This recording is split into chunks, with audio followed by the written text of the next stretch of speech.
Hey guys, welcome back to Karan's Cuisine and happy 1-year anniversary! I can't believe it's already been a whole year and I have 140 subscribers, so thank you for all the support and encouragement. What better way to celebrate my anniversary than making macarons from France as my 6th world tour video. Macarons originated in France and are a dessert that everybody loves and you can find everywhere, and we found them a lot when we went to France, and they were eaten as an after-day snack when we were done with all our sightseeing, and they can be hard to make, so I'll be giving you some tips and tricks to make them on the first try, even for beginners. So pay attention. Macarons need really precise measurements if you're gonna make a perfect macaron. So here's where my first tip comes in. You have to use grams instead of cups. If you're using cups or any other standard measurement, it depends on how compact you make it when you're measuring it, so the results will be inaccurate, but with grams, it'll be more accurate. The ingredients needed are 130 grams of powdered sugar, 130 grams of almond flour, 90 grams of granulated sugar, 100 grams of egg whites, which is about 3 eggs worth of egg whites, 1/4 teaspoon of salt, 1/4 teaspoon of rice vinegar. This recipe actually calls for a cream of tartar, but I don't have that, so I'm using rice vinegar, and you can also use any other acid, a little bit of red food coloring, and 1/2 teaspoon of vanilla extract. Let's get into it. The first step is to work on your wet ingredients, and what you need to do first is separate your egg white from your egg yolk. You cannot use pasteurized or carton egg whites. You have to separate it from a full egg. And my second tip is that you have to get it to room temperature for a desired macaron. And some recipes call for aging the egg whites, in which you separate it and then put the egg whites in the fridge a day before, then take it out and wait for it to get to room temperature. I waited about 30 minutes, so now it's at room temperature. Next, we have to work on the dry ingredients. Mix your powdered sugar, almond flour, and salt together. And if you're making chocolate macarons, then you have to replace 10 grams of the powdered sugar with 10 grams of cocoa powder. And for a smooth top on your macaron, you have to sift these so that they can be super fine. And I'm using Costco-based almond flour, so it's already pretty fine, but if you're using a different type, then you might have to grind it even more. I'm pulsing this for 3 seconds and then waiting and then mixing it a little bit and then pulsing it for another 3 seconds, but you can pulse it more if you have a different almond flour type. And the tip here is that you cannot pulse your almond flour alone, because that will get some almond butters out and will form chunks, which does not make a good macaron. It will crack and is hollow, trust me, I know. And so now I can pulse it.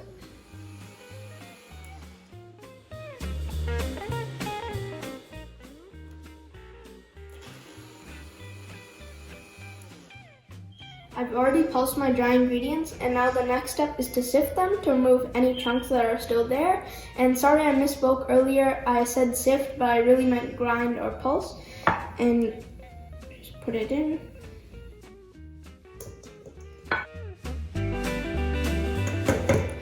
You're left with a few thick balls like this, and instead of trying to push them through, you just have to lift it up and kind of crush them with your fingers so it turns into flour that we'll be able to sift. If you try to push them through, then it'll force chunks. I'm left with about a teaspoon of these chunks, and I'm just going to throw them away. Don't try to force them through, just throw them away. I'm done with my sifting, and now I can set aside my dry ingredients. Now we have to start preparing our macaron, and the tip here is that you have to use clean and dry bowls. You cannot have any fat or moisture on your bowls, so you have to use glass or metal bowls. You cannot use plastic. And if you have any doubts that your appliances aren't clean, then wipe them off with vinegar and then dry them to remove any fat or moisture. The first step is that we have to beat our eggs on low or the 2 setting on my hand mixer for 30 seconds or until it gets a frothy consistency. It's been about 30 seconds and the mixture is frothy, so now I can add some rice vinegar, and then mix it on low again until indentations are forming in the egg whites.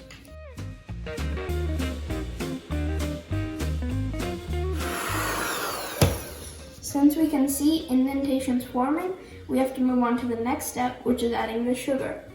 For this, you want to use a sugar that can easily dissolve into the egg whites. So you have to pulse your sugar for about 1 second to 2 seconds so that it's still crystalline, but it's softer and more powdery so that it can easily be combined in the egg whites.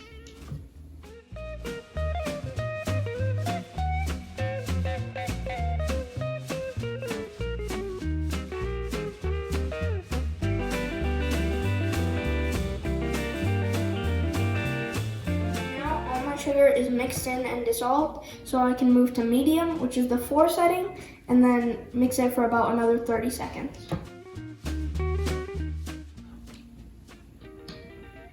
Okay, it's forming soft peaks now, so we can add food color and vanilla extract. Now we have to add vanilla extract and about 2 to 3 drops of gel-based food coloring. You have to use gel-based food coloring because if you use liquid-based food coloring, then it will be diluted and it won't form a good color when you put it in baking.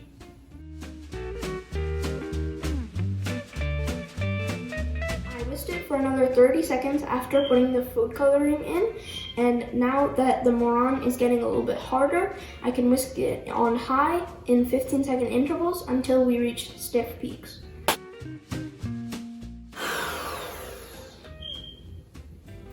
The peaks aren't stiff yet, so I can whisk it for another 15 seconds and maybe more after that. It's been about 30 seconds of mixing and I can see 3 stiff peaks, so that means we can start folding the dry ingredients in. If you want to test it, you can put it over your head like this and it's not falling, so that means that it's ready. The next step is to fold your dry ingredients into your meringue, and this is called the macaronage. This is the step where most people mess up, so be careful and try not to mess up. First, you have to add 1/3 of the dry ingredients into your meringue, and I've transferred it to a bigger bowl to make it easier for me to fold it. It takes about 8 to 10 folds before the dry ingredients are fully mixed in. And this is one fold where you go around the edges and then you cut through the middle, mixing it gently but not too rough because we have to preserve some of the air bubbles.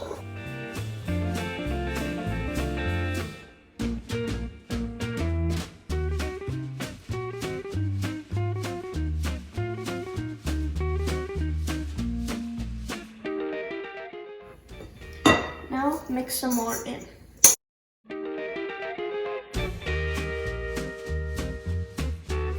All my dry ingredients in, so now I can spread it out to the sides to get rid of some unnecessary air bubbles.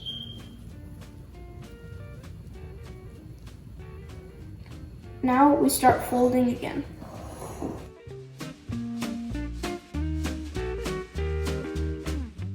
You want to check every 5 folds until it gets to a wet sand ribbon consistency.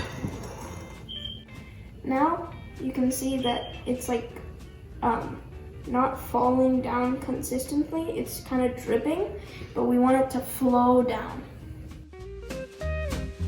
I think I folded it enough, and this is the consistency that I'm seeing right now, and it's still falling a little bit abruptly, so I need to do about 5 more folds. I'm done folding it. I tested it off camera and it was a nice flowing consistency. So to show you for the final test, I have to draw a figure 8.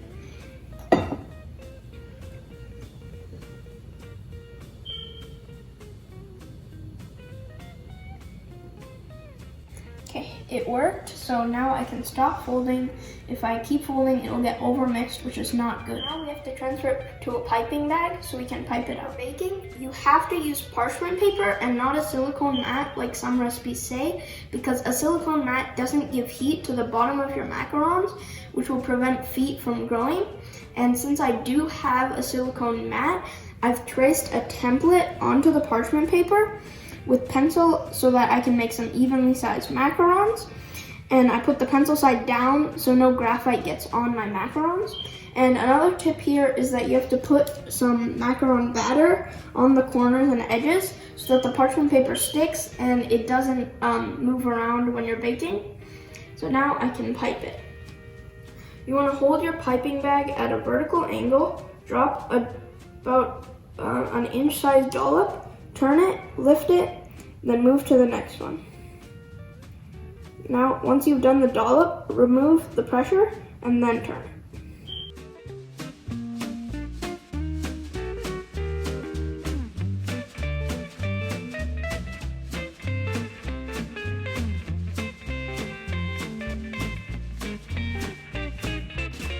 I'm done piping my macarons, and even if you have some weird shaped macarons like this one, it will spread out and correct itself, so don't worry.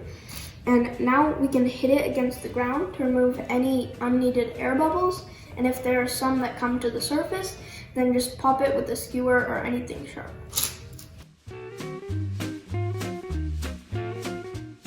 I can see some air bubbles that are still there, so I have to pop them with the skewer. Make sure you don't ruin the surface too much because it can actually dent your macarons when they bake. I've popped all my air bubbles, and now we can rest it for 30 to 60 minutes until a thin film forms on top of the macaron so it doesn't crack. It's been about 30 minutes since I piped my macarons, and if I gently brush my finger, it doesn't form a dent and it doesn't stick to my finger, so the film has formed, and we can bake it on convection bake at 285 Fahrenheit for 17 minutes. It's done baking and it's still a little bit hot, but if you carefully take it off, it should come out. But if it doesn't and it sticks a lot, then put it in the oven for about 2 more minutes, but it should come off easily after you cool it for about 10 minutes. It's been 20 minutes of cooling down, and most people say that you have to use a wire rack, but I don't have that, so I'm just setting it aside on the tray itself. And once it's cooled, it'll easily come off like this. And if it sticks, then you have to put it for a little bit more time. And I'm gonna show you a perfect macaron. It has a smooth top like this, a good feet, and it should be cooked on the bottom. If you see too much of that kind of dark pink chewy part of it, then you should bake it for more time so that goes away. And I cut one of my macarons to show you that they're not hollow, and the edges are like the crunchy parts and inside is chewy. So that's how your perfect macaron should be.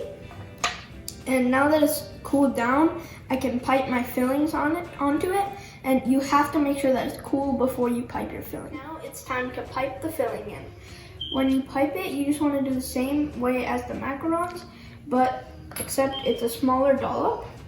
And for piping, you can use a classic buttercream, which I have a video on, or you can use a chocolate ganache or a cream cheese filling, which I'm using, in which you do the same process as the buttercream, but instead of butter, you have 8 ounces of cream cheese.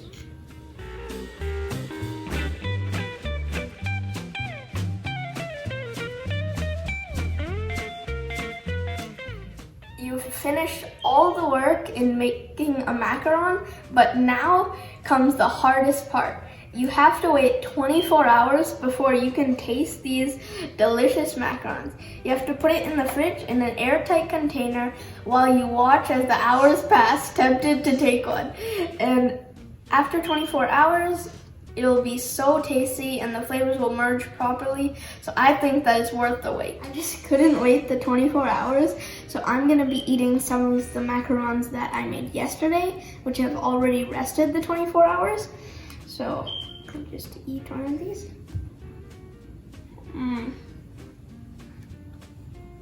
Look at it.